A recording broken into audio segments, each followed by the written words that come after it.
Thank you very much.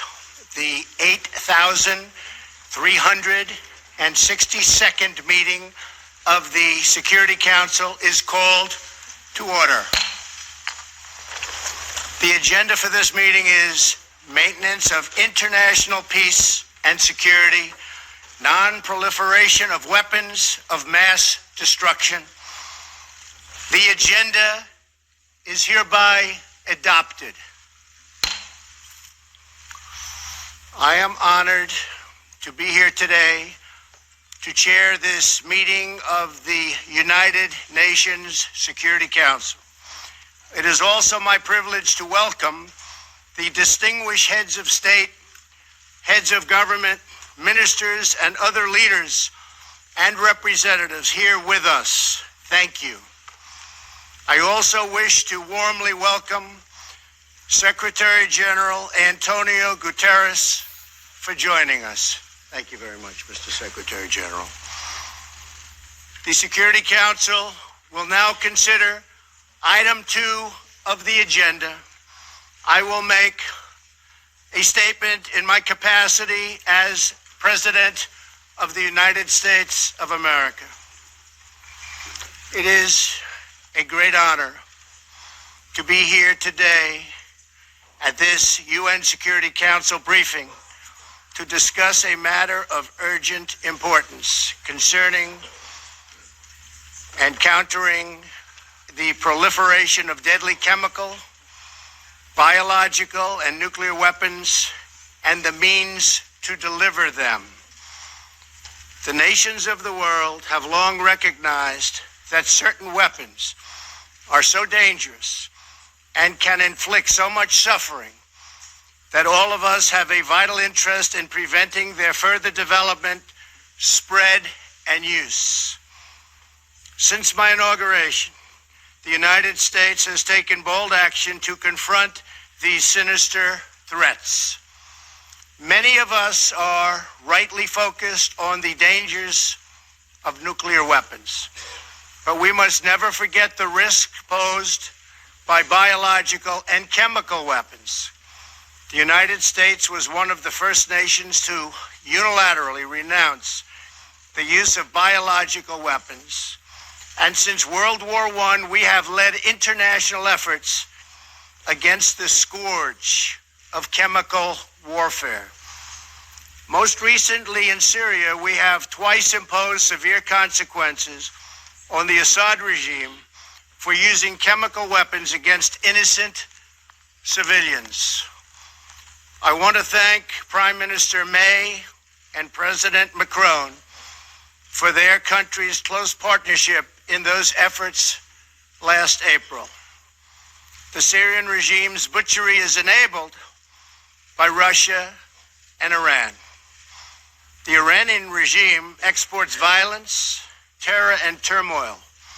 It illicitly procures sensitive items to advance its ballistic missile program and proliferates these missiles all across the Middle East.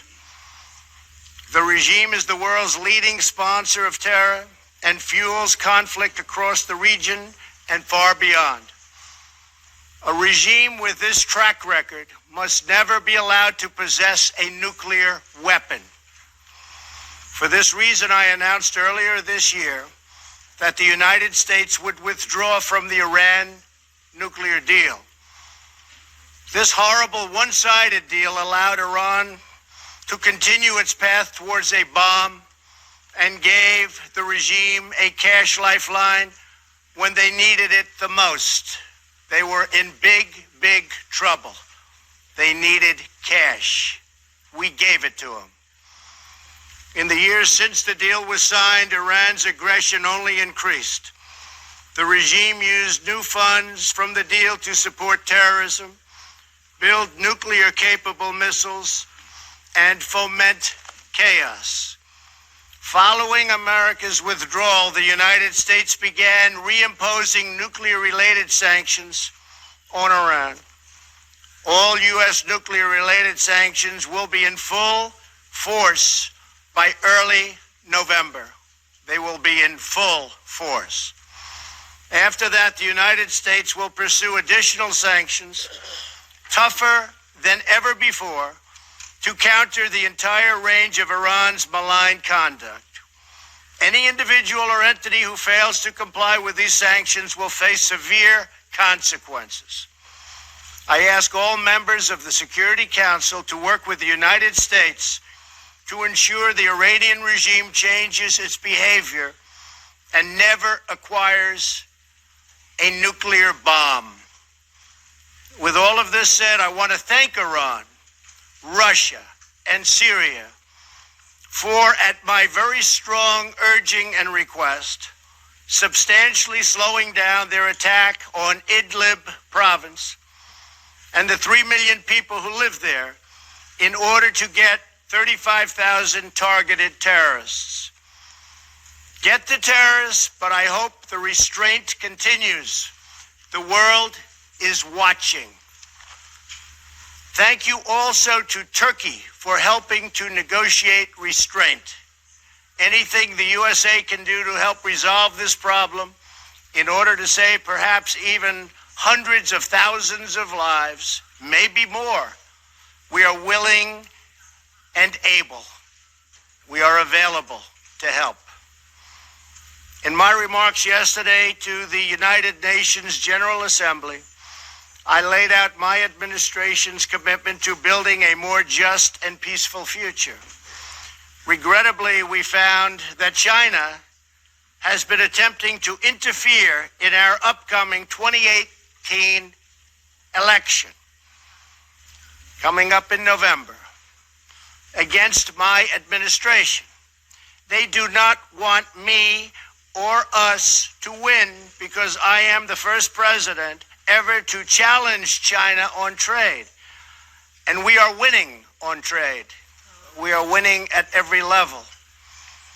We don't want them to meddle or interfere in our upcoming election. As I also mentioned yesterday, we have seen the results of historic efforts to open new pathways to peace on the North Korean Peninsula, and that's something we are extremely proud of. I am pleased to say that North Korea has not conducted a missile test since last November. It has not conducted a nuclear test since last September. And the hostages have been returned to us, and very importantly, the remains of American heroes are now returning home. In June, I held a historic summit with Chairman Kim Jong-un in Singapore, where he reaffirmed his commitment to complete denuclearization.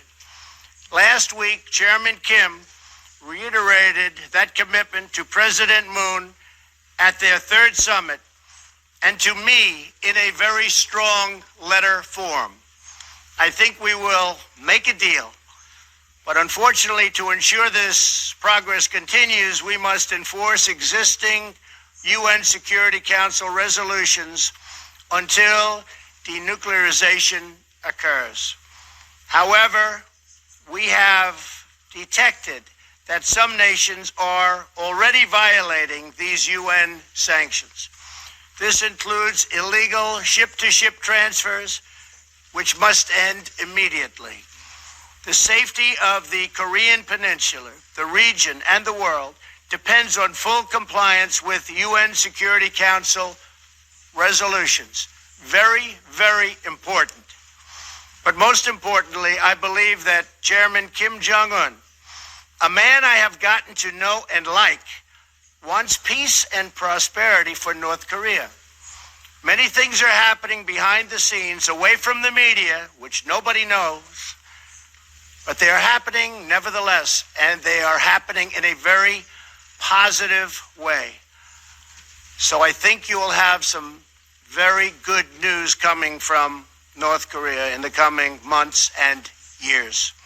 I also very much appreciate what President Moon of South Korea had to say about me last night in television interviews. Working with President Moon has been my great honor, and likewise working with President Xi of China and Prime Minister Abe of Japan has been a pleasure and an honor.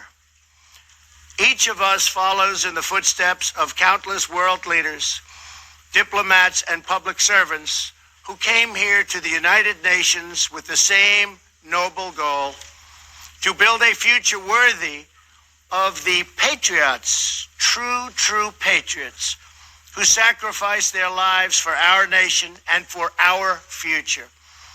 To be successful, we need a commitment of every nation represented in this chamber. Acting together, we can replace the horrors of war with the blessings of safety and the beautiful promise of peace. Thank you very much. I now resume my function as President of the Security Council and give the floor to the President of France.